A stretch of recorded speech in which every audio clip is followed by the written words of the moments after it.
पूर्ण केली.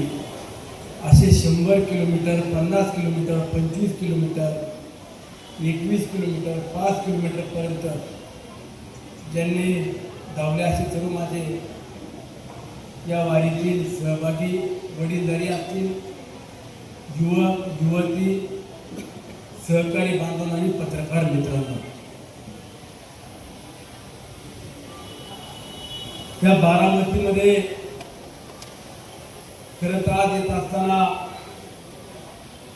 छातीवरती दगड ठेवून यावा लागला की ज्या नेत्यानं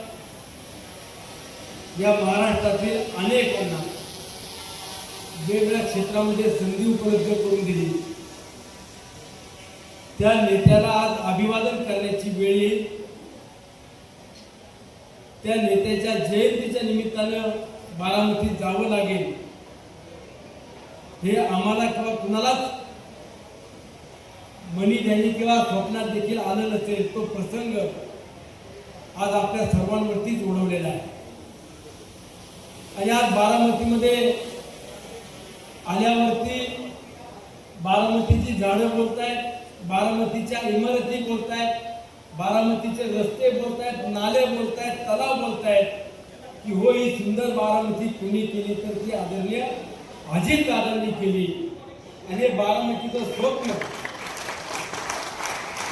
संपूर्ण राज्यामध्ये देखील आम्ही पाहतो की बारामती सारखं आमचं देखील शहर व्हावं, बारामती सारखा आमचा देखील तालुका व्हावा.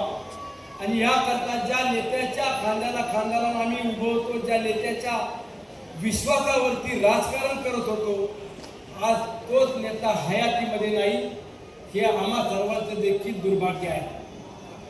सतीश दादा तुम्ही सतीश अण्णा मगाशी बोलताना भावनिक झाले. आम्ही आज ही आरोग्य वारी पूर्ण करत असताना पावलं पावली दादांची आम्हाला आठवण येत होती. हे देखील त्यांनी आपल्या भावनेतनं व्यक्त होताना मी पाहिलं. राजकीय जीवनामध्ये माझ्यासारखा कार्यकर्ता काम करत असताना दादांच्या मार्गदर्शनाखाली विकास काय असतो, विकास कामं कशी केली पाहिजे, जनतेची सेवा कशी केली पाहिजे हे देखील आम्ही जवळून अनुभवलं.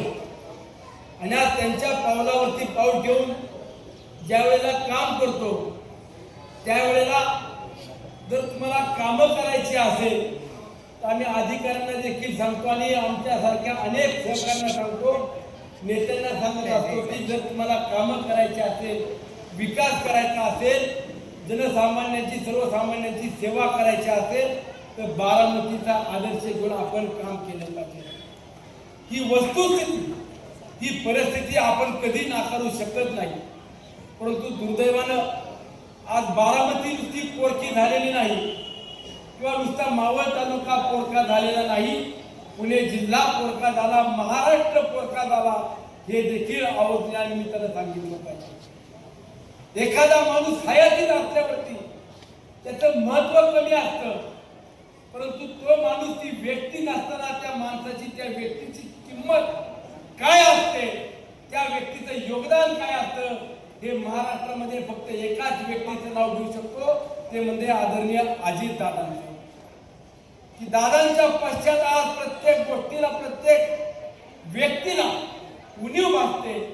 आणि अशा नेत्याच्या पश्चात आज पावलावरती पाऊल ठेवून दादांच्या उत्तराधिकारी म्हणून सुमित्रा वहिनी देखील काम करण्याचा प्रयत्न करतायत. आज हे खरं तर राजकीय व्यासपीठ नाहीये, त्यामुळे मला राजकारणावरती देखील कुठलं भाष्य करायचं नाही.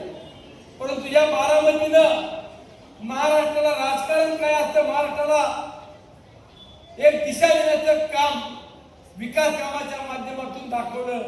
या बारामतीमध्ये आदरणीय दादांच्या पश्चात सुमित्रा वहिनींनी या राज्याच्या उपमुख्यमंत्री म्हणून धुरा सांभाळत असताना अवघ्या 4 महिन्यामध्ये काही लोक सुमित्रा वहिनींना देखील ट्रोल करण्याकरता शेकडो लोकांची फौज लावतात.